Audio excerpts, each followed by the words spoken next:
बताओ ना ऐसे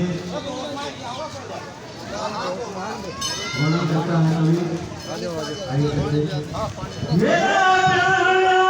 सतगामा है। जो फैसला लेंगे, अगर देव कुमार देवा अपनी अरदास जरूर लाओगा, उस अरदास में इन लोगों ने ये कहा भी ये 100 के 100 नंबर इसके ठीक है, तो मैं फिर पेपर देन विधानसभा की इस लड़ाई को लड़न आ जाऊंगा।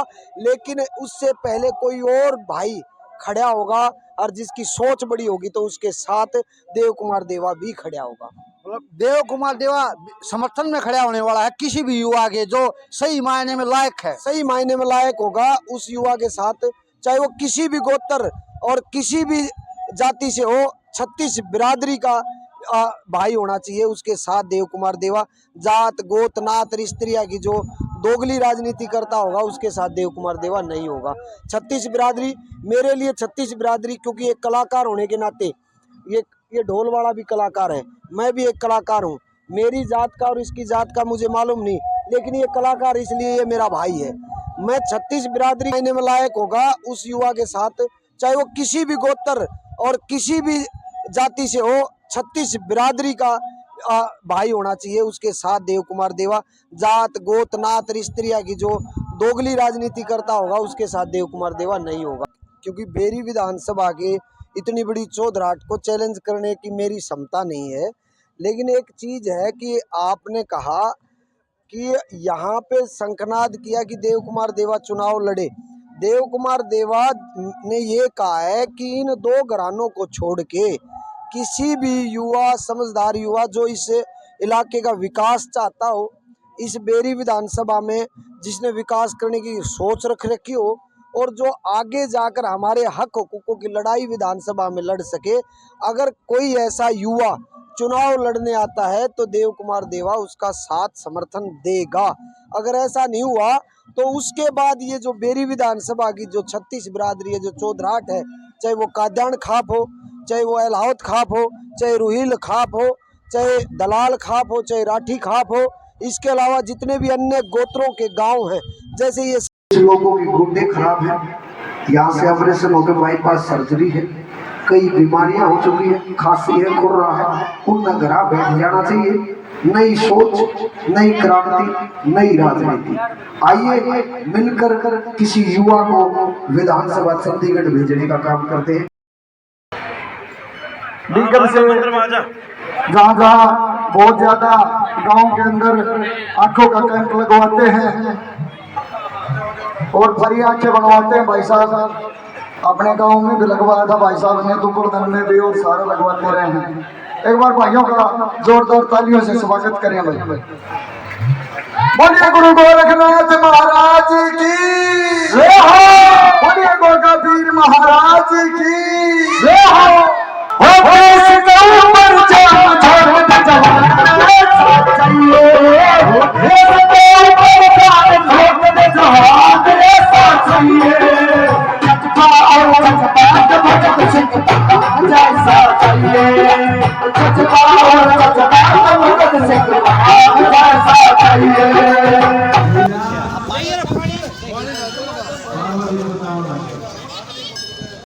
देव कुमार देवा जी आप भक्तों के मध्य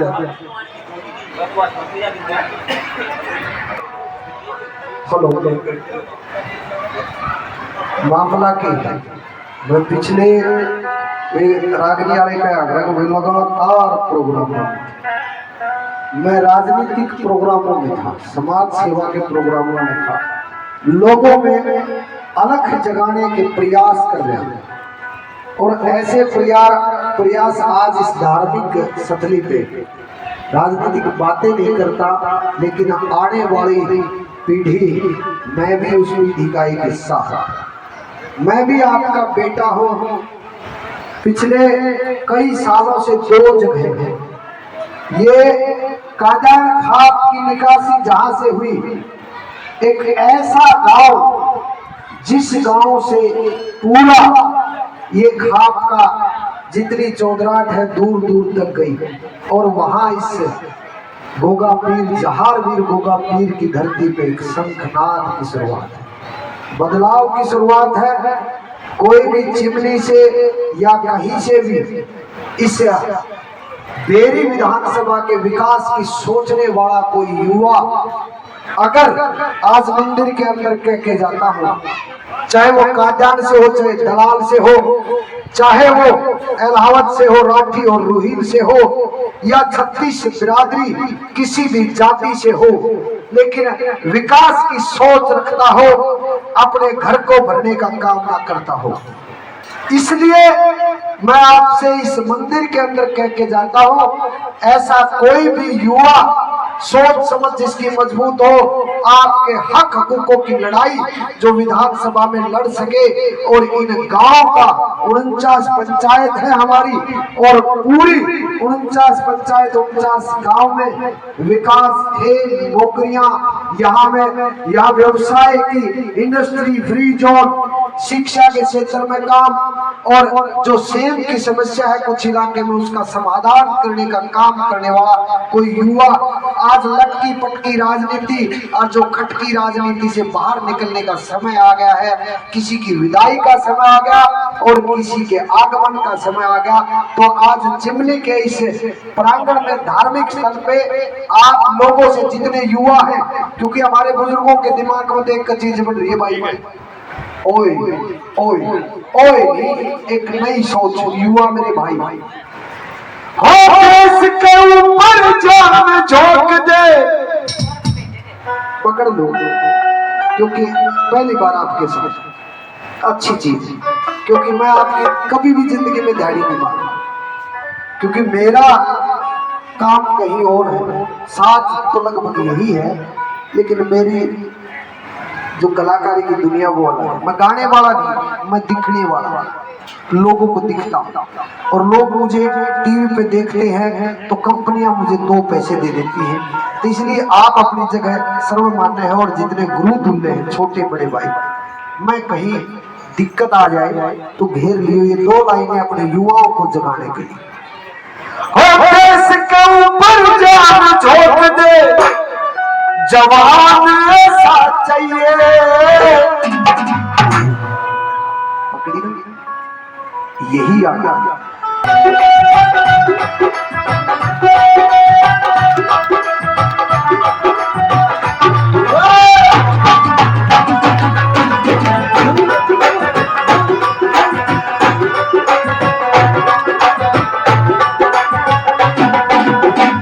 शहीद आजम सरदार भगत सिंह जब बदलाव की बात कर रहे थे और इस देश से अंग्रेजों को भगाने की बात कर रहे थे, उस टाइम पर आपके उस बेटे को एक असेंबली में बम फेंकने का काम करना पड़ा, और उस बम फेंकने के समय शहीद आजम सरदार भगत सिंह ने एक चीज देखी कि किसी को जान माल की हानि ना हो, ऐसी जगह बम फेंका, और अंग्रेज सरकार जो भूखी बहरी थी उसको जब उस सरकार तक ये पहुंचा दिया कि क्रांतिकारी अब तुम्हें छोड़ेंगे नहीं और इस देश को आजाद कराएंगे।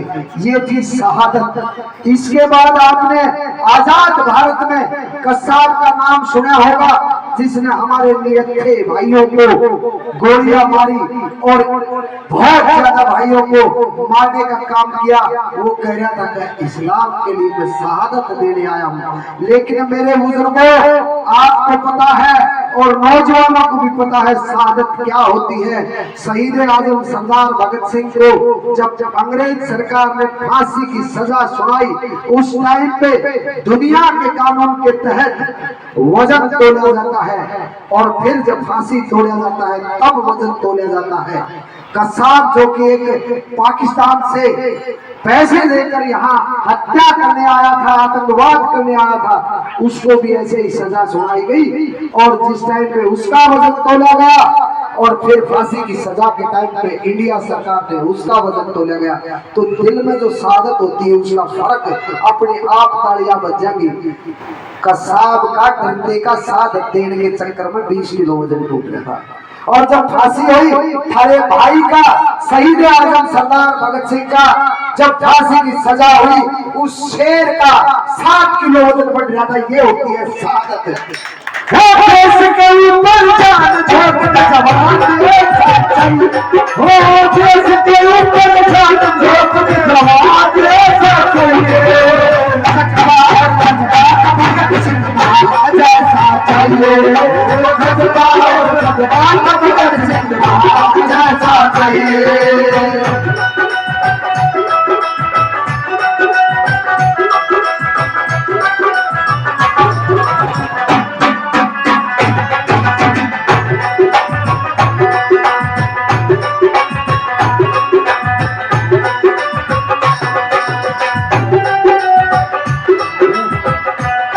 पता है क्या हो, अभी हालात ये पैदा होंगे, यहाँ ये मीडिया सारा कहेगा भाई एक चुनावी मैदान में ऐसा उतरा जो गाँव भी है। तो इसलिए आप लोगों से प्रार्थना है, आप बहुत बड़े गवैये हैं, बहुत अच्छे कलाकार, गुरु समान हैं, आप गाइए। ये पैसे आने लगे इसमें दिक्कत आ जाएगी, और लक्ष्मी की पूजा होनी चाहिए, इसको बैग में डाल लियो। आप सब से प्रार्थना है, युवा साथियों से प्रार्थना है, इस जो ये छोटी सी हाजिरी है, इस हाजिरी को ये मान के चलना कि वो एक छोटा सा कलाकार, आपका बेटा, आपका भाई 36 बिरादरी को चाहने वाला, क्योंकि मैं इसलिए प्रूफ कर सकता हूँ 36 बिरादरी का, मेरे पीछे जो साजिद है मुझे पता नहीं वो कौन सी जाति से, कौन से गोत्र से है, लेकिन मैं उनके साथ खाना खाता हूँ, और तकरीबन 7 स्टेट और इंडिया से बाहर आपकी संस्कृति को ऊंचा करने का काम करता हूँ। वही मेरे भाई है, वो पूरी 36 बिरादरी के साथ जुड़ा हुआ। मैं किसी जाति, धर्म और इस तरीके की चीजों में नहीं पड़ता। अगर आप लोग दिल से ऐसे आशीर्वाद बनाए रखियो हरियाणवी संस्कृति को, ऑस्ट्रेलिया, अमेरिका सारे जो है बुझाऊंगा। खान पान पहरान बदल गया, बदला भेष पुराण, हो गए दिल में लाड़े भाइयों, आ गया नया जमाना। तो नया जमाना आ गया, अब बदलाव की जरूरत है कुछ। बहुत बहुत धन्यवाद आप सबका। छोटा पीर महाराज की धन्यवाद। एक बार भाई के लिए जोरदार तालियां।